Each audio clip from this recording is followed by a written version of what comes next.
So this is the fully charged live event, and at this event there's loads of cars. The star of the show being this Tesla Model Y, which has been brought over thanks to a chap called Oliver at custom-tesla.com, and been facilitated by the Tesla Owners Group UK. So thanks to both of them, huge thank you.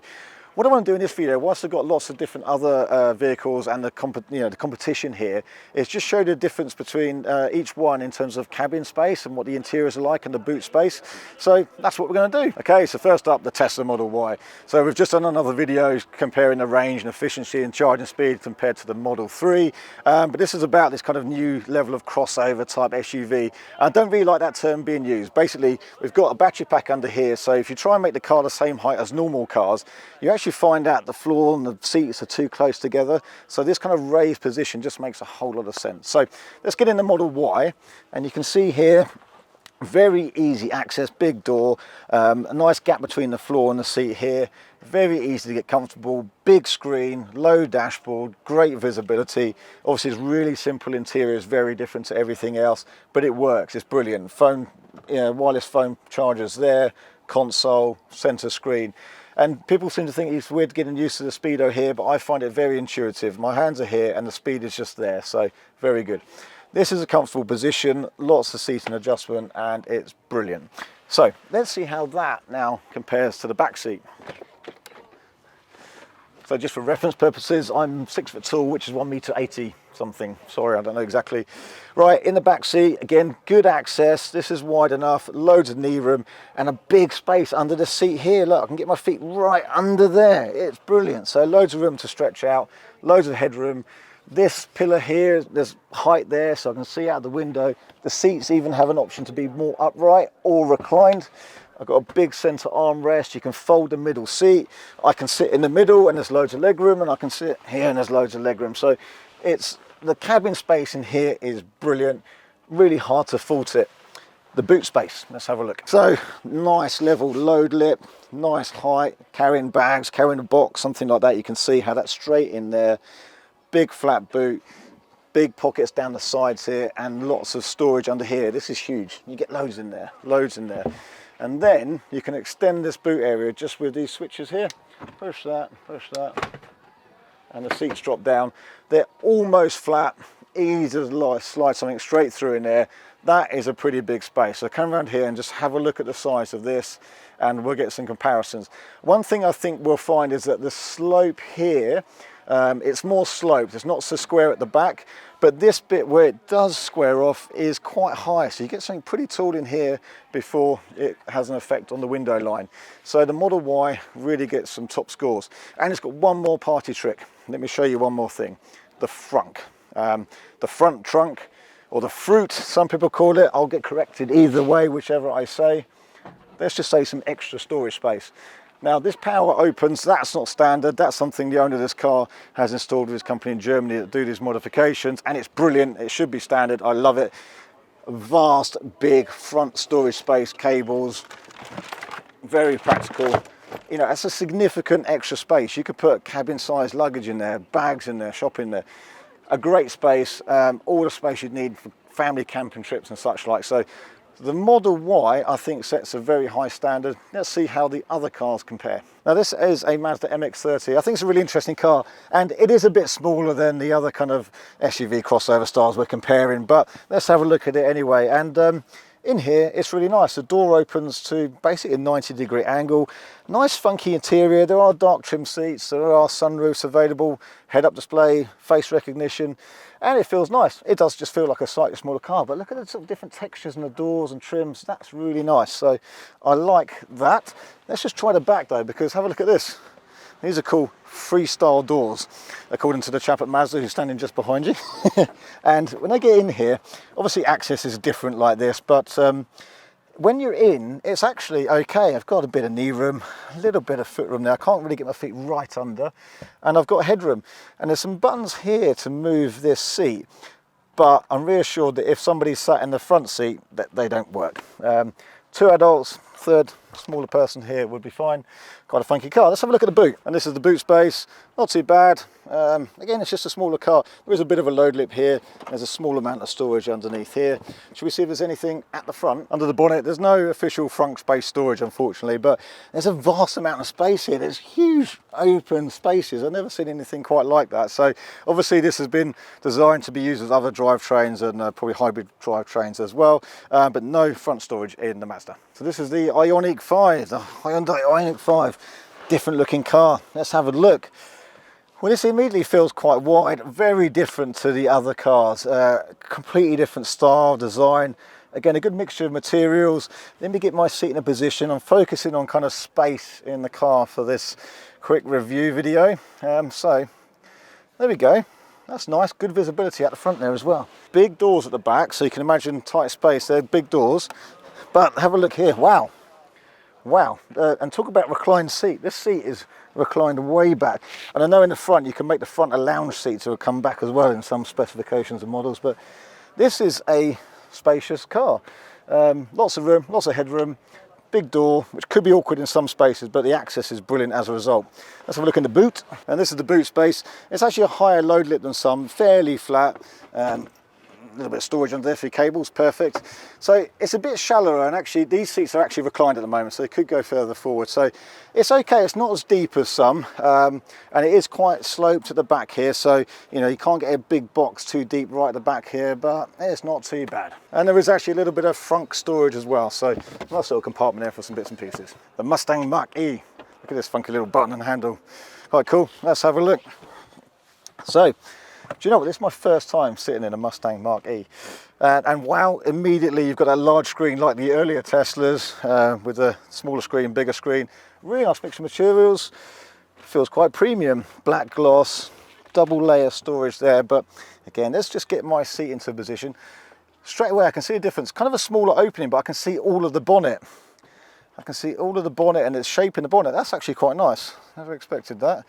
Okay. There's a seat in my position. Do you know what? I quite like all this. Very nice. And then let's see if we can open the back. Let's push the button and it releases for you. So I've got a bit of a step to get over here, but that's okay. In the back here, loads of knee room. This has got a pan roof, plenty of headroom. This pillar comes down a little bit, so I'm a little bit enclosed by that. Feet can go under the seat, a flat floor.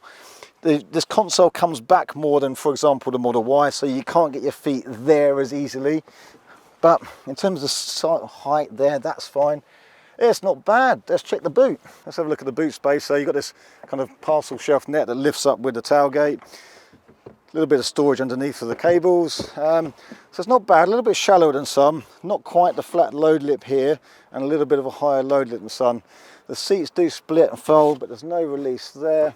But you can push it forward almost flat, so not bad, not bad. Feels like it's probably quite wide, but a bit shallow. What's under the bonnet? So yeah, a little bit of useful storage, kind of divider thing here, which you can probably remove if you wanted to, but useful little storage space indeed. Kia EV6, I do love this paintwork. Right, I have been in one of these before and I was actually rather impressed. So again, different, you know, the design of the cabins now I think it's nice.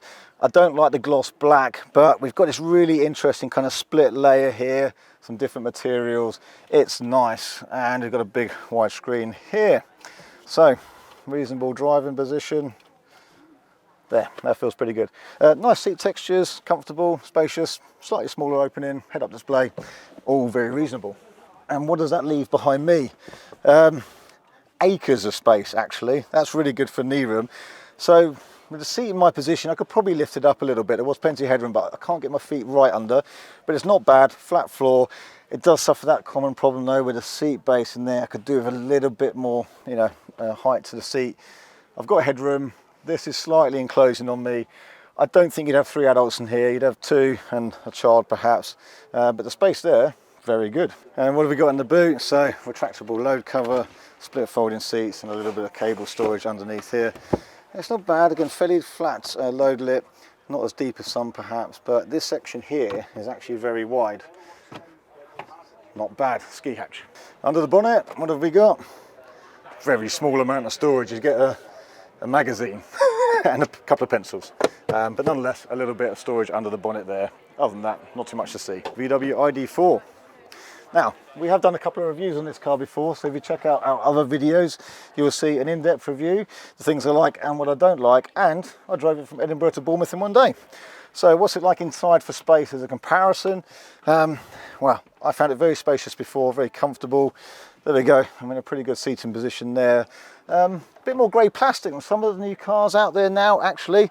Again, a bit of gloss black down there, although we started wrapping some of that with Alcantara for some of the ID3s. Interior storage there, it actually compared to some is a bit more simple, but it's fine, it's well laid out, it's good, and it's spacious, plenty of headroom there. Let's have a look in the back. Now this really impressed me before when I had one of these. Good height from the base to the floor, room under the seat in front, loads of knee room. I'm sat a little bit higher than the front, so I've still got kind of visibility, and here this roof line is just high enough to still let me seat out nicely. Not as perhaps as wide, I don't know. It probably is actually. You could get 3 people. It's a shame this centre console just comes into here. Yeah, you could do 3. It's okay. It's a pretty spacious car. This is the boot space. Sorry, that car's just going out now. Big boot. Does have that lip, but you can, I remember with these, you can actually split level it, except with the launch edition ones, they don't have the platform there, but some of them will have a split level floor like that. This one doesn't. You have a load lip, but it is big. Jaguar I-PACE. Oh, that's not my seating position, that's for sure. Here we go. So I do quite like being in an I-PACE, nice premium feel, nice materials. Not so keen on the software in the Jaguar, but that's not what I'm talking about today. Much more sloped window line, but there we go. Just up a little bit more. That's comfortable. Let's see how that now is in the back. Space in the back is actually pretty good here, so I've got plenty of knee room. The seat base height to the floor is good. I'm comfortable, plenty of headroom. Sloping roofline starts to encroach, but it's okay. The sort of downside is there is a bit of transmission tunnel in the middle here, so room in the middle here for third person, not quite so good compared to some, but for 2 adults in the back, perfectly comfortable. Let's have a quick look in the boot. There we go. Pretty big boot, almost flat load lip. I think there's a little bit of storage under there. And the seats do split, fold and go down, of course. Again, not as deep as some, but it's square, it's practical, it's easy, and it's not too bad at all. The sloping roof line of the Jaguar here, if you're going to get a big box in, we've tested this before in one of our other videos, does limit it for some of the bigger square items, but for most things, perfectly adequate. And under the bonnet, well, just a little bit of cable storage. In fact, I'll just tuck that in better because it's a little bit cramped in there. Stay, stay, stay. Okay, that's why it was closed like that before then. There we go. First time I've sat in a BMW iX3, and this is the electric one, right? Yep. Yeah, okay, it looks like all the other BMWs, to be fair. There we go, where's the seat? There we go. This looks like any other BMW, which isn't necessarily a bad thing, but a very conventional car. That's comfortable about there. That's as low as the seat goes, actually, but I've still got headroom, okay. Black plastic everywhere, fingerprint, scratches, that's what's going to happen. Right, let's have a look at, let's have a look in the back. Well, it looks pretty good, kind of a slightly narrow entrance, but yeah, foot room, knee room, headroom, good height, pretty comfortable. There's an adjustment here for the seat, ooh, hello. Some reclining seat, quite reasonable, pan roof. Yeah, it's not bad. I like the purple lights in the doors. What have we got for boot space? Level load, good. Not as deep as some, but square, wide, and deep like that, not as long as some. A little bit of cable storage there. Split folding seats with 3 sections to fold, so that's pretty good. And actually quite low compared to some of the others as well. So yeah, practical. What's under the bonnet? A lot of plastic. Yeah, a lot of plastic, literally nothing to see here. Skoda Enyak. This is a sport line trim, but ooh. So this car has the same underpinnings as the ID4 and the Audi Q4 e-tron, but in here does feel quite different. The screen is much bigger than either of those and prominent, and that screen is that size in all the spec models apparently, so I'm told. Nice soft materials. Little screen there, kind of. The little screen almost seems pointless, but nonetheless, a bit of speed, useful. metal nail dials there, bit of black plastic, split level, big compartment under here actually. Some nice ambient lighting. Do you know these seats have got really supportive seats? It's possibly because this is a sport line, but this is nice. Is it better than the ID4? I think it might be. It feels more premium. This feels lovely actually. Armrests. This is rather nice. I love these seats. Very supportive on the thighs. But is there room behind me? Now, in the back. Oh wow, yeah. So again, like the ID4, plenty of space here, feet under the chair, loads of knee room. This is probably the highest, the most supportive my thighs have been in any of them, I think. Loads of headroom here, and the seat's comfortable. So cannot really complain. My only slight gripe is that there's a little bit of center tunnel. It just raises off the floor a small amount. If that console was just pushed back and the floor was dead flat, it would be better, but it feels very, very nice. These sports seats in front, there's actually a hole there, so very nice actually. You know, when the doors are open, the ambient light goes red, otherwise they're green. Very nice touch. Let's have a look at the boot space. Low loading, not quite a flat load floor, but it's big, it's deep, lots of height here, so things like dog cages would fit, and boxes and washing machines. Bit of storage under that bit, and a parcel shelf which can be removed. Seats split and fold, and with a ski hatch. So, and then not banging my head on here. Someone's thought about this. It's good. Very square back actually. Compare this to some cars. That is much squarer. So you don't have that sloped roof line. So probably for big square things, this has to be one of the leading cars, I should think. Under the bonnet, which is quite heavy. Same as the ID4. Nothing to see here. And there could be just a little bit of space, but nothing to see, and like the ID4, it's quite heavy. Audi E-tron 55, the full-size one, and I've had one of these for a while. You'll see some other videos on our channel with full reviews in this car, but I was a fan. I did like it. Premium materials. It's really like the electric Range Rover. Very comfortable, great ride, nice materials. Takes a bit of time to get used to the 1, 2, 3 screens, and then if you have the mirrors and the doors, those, it's comfortable. I really didn't like having the wireless phone charger in the armrest, but in terms of materials and quality, it was very good, and it's a very comfortable car. Just putting my seat into my position so I can gauge the space in the back by comparison, come for a little bit more. Yeah, just nice space, it's spacious, it's good. Okay, let's have a look in the back. And yes, in the back, loads of room, but not in the middle. So here's good, leg room, headroom, everything is great, the opening's good, the roof line's high, but here in the middle, you can't get anywhere for your feet. So again, this console, it needs to go back, it needs to have space underneath. But other than that, nice materials, loads of room, very comfortable. Okay, and the boot space, like I said in my review before, it's a bit like a big estate car. So there's a bit of a slope here, and this load lip is quite high, but it's okay. It's not as deep as some, this is quite high up, but there's a bit of storage underneath there, or quite a lot. And the seats on this one have got 3 sections that split and fold. Mine had 2. So it's pretty big, but it's not the biggest for the size of the car, because this is a pretty big car. Under the bonnet, I remember this, a little bit of cable storage under kind of a fake engine cover. Volvo XC40. So I've driven a couple of Polestars, and one thing I always kind of didn't like in a Polestar was the space on my left knee. So I'm interested to see how this compares. Adjustable underleg support there is good. All right, let's have a look. Quite a different dashboard, kind of square, upright. I would probably pull the wall a bit. Hang on, can I go back a bit really? There we go. Lots of adjustment in the seats. Nice materials in the Polestar. Again, a little bit of the back plastic, but wireless phone charging dock. The interface is good, it's nice to use. I found the Polestar 2 not as efficient as some similar cars, so I don't know how this one compares. I'd love to do a full review and range test with one. But it's premium. It actually feels narrower than some cars, but nice materials.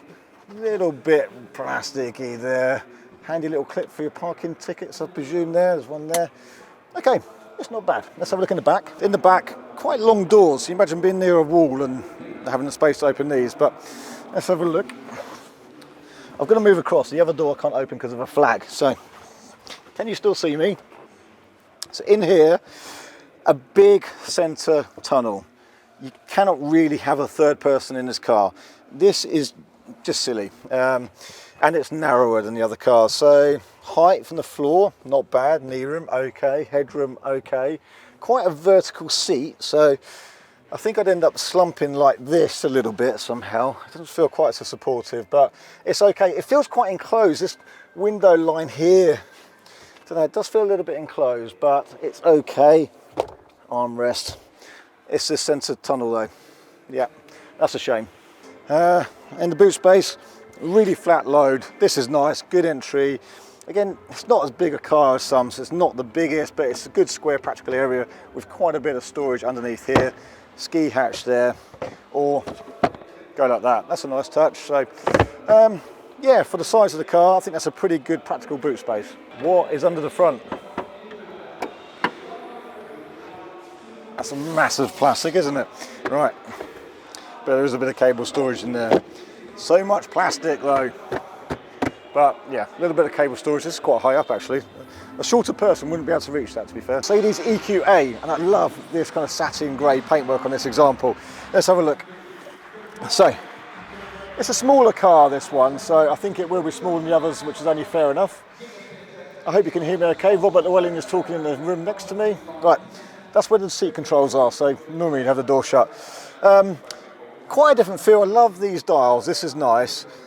A little bit of soft-ish material up there, bit of aluminium, bit of gloss black, touchpad. It all feels premium, it feels nice. The steering wheel is lovely, paddles. This is just nice finishing, nice details, and gives it a nice premium feel. So this isn't a bad place to be. Probably put the steering wheel in a bit. There we go. Feels quite enclosed. There's sort of visibility out. I don't think it's brilliant, but let's see what space is left behind me. I'm just going to come forward. Let's go.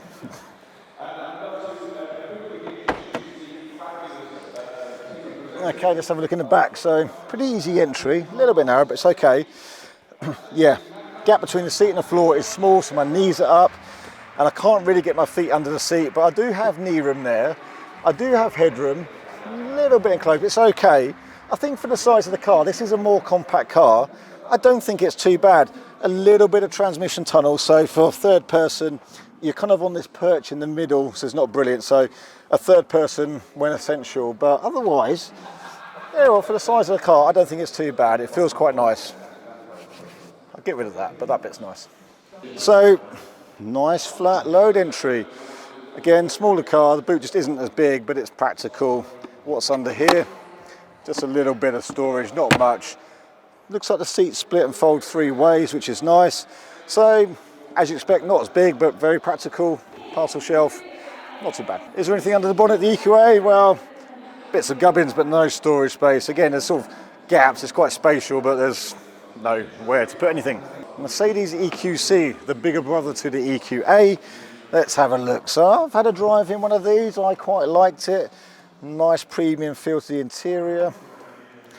Let's move this forward. I don't remember the seat move. Oh, it's manual. Only part electric. Okay, so for the fact it's bigger, it's a kind of next scale up. Actually, inside doesn't particularly feel much bigger, really. This, you know, it's a smaller car than some, and but it feels nice. There's nice premium materials. It's a much more upright windscreen, but I can see the bonnet. It's okay for visibility. It just has a nice premium feel about it. I know at night it had really nice ambient lighting, and you have these sort of slats. I wonder what these will be like when you get loads of dust in there over time, though.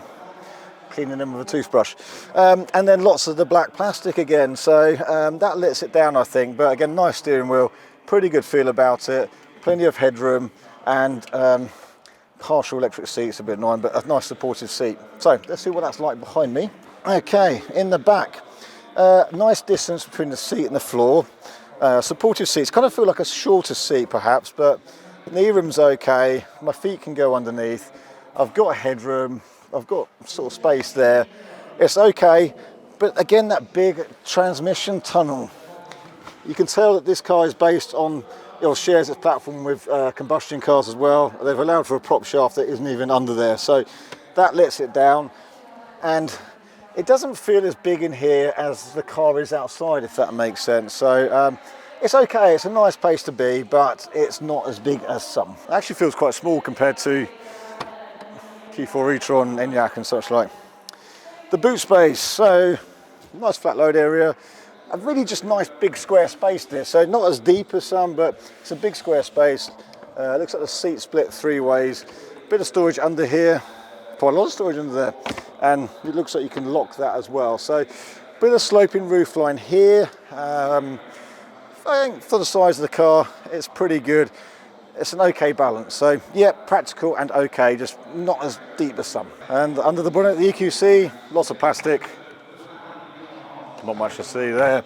So no storage under the bonnet, just a lot of plastic and some gubbins. Okay, so that was a quick run through of a few cars. Obviously, I can't go into in-depth on each one, it'd be a massively long video. I would love to test each one more in-depth, and a couple of them we have, so do check out other videos like the VW ID4 and the e-tron 55 we have certainly had, and we've done a review also on the EQC. Great to try loads of cars here, fully charged live outside, and this is what these events are about, and there's more and more cars coming to market all the time. It's fantastic, it's a good choice, and different cars will suit different people. So I'm not going to say one car is any better than any other. I'm just hoping this video has kind of been a useful direct comparison back to back on a few of those aspects and how much space is really inside a car. What do I remember about these cars? Well, I think the Tesla Model Y stands out as probably having the most space really, and some really practical space. Very minimal interior, but it's fantastic. Skoda Enyaq, what a brilliant interior on that. That's really surprised me. That feels really premium and a ton of space, loads of space in the back and the boot. The car itself doesn't seem that big, but the space inside is massive. So that stands out. And the interior, I think, is better than the ID4 and the e-tron, possibly. Debatable subject. Which one do you prefer? You let me know in the comments below. And the Hyundai Ioniq 5, it's just different. How different is that car? Some people might not like it, some people might do, but I think it's different, and I think Hyundai have done a brilliant job at doing something a little bit out of the ordinary. So well done, Hyundai, there. So I hope that's been useful. Thanks you for watching. Don't forget to follow us on social media. Comment below with any questions. I'll try and answer what I can. Let me know your thoughts, which one you prefer, and if you have one, are you pleased with it? What do you like? What don't you like? So let me know. We'll keep in contact, and we'll try and do some more on each car at some point in the future. Thank you.